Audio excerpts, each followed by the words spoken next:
السلام علیکم ورحمۃ اللہ وبرکاتہ۔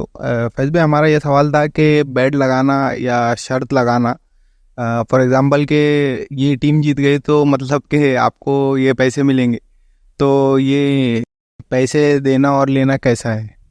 بھائی نے سوال کیا کہ بیٹ لگانا یا شرط لگانا کہ فلاں ٹیم جیت گئی تو میں یہ دوں گا، فلاں کرنا۔ دیکھیے، شریعتاً بیٹ لگانا یہ حرام ہے۔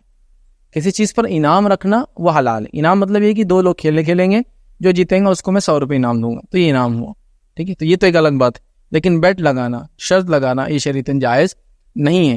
اسلام جب ابتدا میں آیا تھا تو بیٹ لگانا شریعت نے بہت ساری چیزوں پہ کچھ بھی نہیں کہا تھا، چلی بیسیکل یہ تھا۔ تو ہوا یہ تھا کہ ایک بار جب فارس جیت گیا اور روم ہار گیا، جو جس کو کہیں گے شام کا جو علاقہ تھا، سیریا، جارڈن وغیرہ، تو وہاں کیا ہو گیا، رومن امپائر تھا وہ، پرشین امپائر نے کیا کیا، رومنس کو ہرا دیا۔ یہ نبی اکرم صلی اللہ علیہ وسلم کی نبوت کے ابتدائی دور میں ہوا۔ جب یہ ہوا تو مشرکین کو بڑی خوشی ہوئی، چونکہ مشرکین الائنس تھا یاک پرستوں کے ساتھ، فارسی تھا نا یہ حکومت، تو ان کا پرشینس کے ساتھ جو ہے الائنس تھا۔ ان کو بڑی خوشی ہوئی کہ وہ ہمارے بت پرست لوگ جیت گئے، ٹھیک۔ مسلمانوں کو تھوڑا نروسنس تھا، اس لیے کہ یہ اہل کتاب تھے، رومنس اہل کتاب تھے نا، تو رومن امپائر ہار گیا، اہل کتاب ہار گئے، مسلمان تھوڑے مایوس ہیں۔ قرآن کی آیت سورہ روم کی نازل ہوگی کہ غلبت الروم، یہ روم غالب ہونے والا ہے بس تھوڑے ہی وقت کے اندر۔ اور روایتوں میں آتا ہے کہ 5 سے 7 یا 8 سال کے اندر روم نے پوری وہ لینڈ واپس لے لی جو پرشین سے ان سے لی تھی۔ جنرلی ایسا ہوتا نہیں، کسی کنٹری پہ کوئی آ کے بیٹھ گیا تو آپ کو پتا ہے کتنے سال تک جاتا نہیں ہو، لیکن وہ ہو گیا۔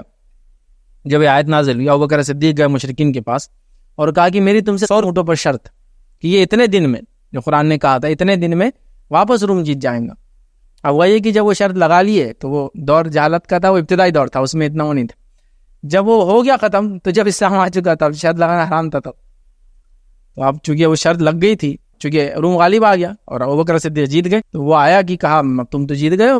تو ابوبکر صدیق نے آپ سے پوچھا کہ میں نے ایسا دور جہالت میں ایک بیٹ کر لی تھی، شرط لگا لی تھی، ابتدائی دور میں، جہالت بھی نہیں، اب کیا کروں؟ تو آپ نے اسے منع کیا، وہ چھوڑ دیا، انہوں نے کہا کہ میں نہیں لے سکتا۔ تو اسلام میں بیٹ لگانا، شرط لگانا درست نہیں، چونکہ یہ بھی جوئے کی ایک طرح سے قسم ہوتی ہے، یاد رکھیے، ٹھیک ہے؟ تو لہٰذا شرائط وغیرہ، میچز پر، جانوروں پر لڑنے والے، انسانوں پر لڑنے والے، ہوتا نا دو لڑتے جو لوگ، ان پہ بیٹ لگاتے ہیں، اینیملز کے اوپر بیٹ لگاتے ہیں، اس کے بعد گاڑیوں کی ریسنگ میں لگاتے ہیں، میچز کے، گیمز کے کھیلنے پہ لگاتے ہیں۔ اور ابھی تو کیا کیا لوگ بیٹ نہیں لگا رہے، بس آنے والا مرد رہا تو اتنے روپئے، آنے والی عورتیں دو، بیٹھے بیٹھے رکام میں ہے نا شرطیں لگا رہے، سمجھے نا؟ مطلب جوئے کی قسم، مطلب وہ آپ راستے سے کوئی آ رہا، چل مرد آیا تو 10 روپئے تیرے، 10 روپئے، چل عورت آگے تو یہ کر رہے ہیں لوگ۔ بہت وہ ہو چکا تھا جوا وغیرہ کی قسمیں، بیٹنگز شریعتاً یہ درست نہیں ہے، ٹھیک ہے، اسلامکلی، تو لہٰذا بچنے کی کوشش کرنا چاہیے ان تمام چیزوں۔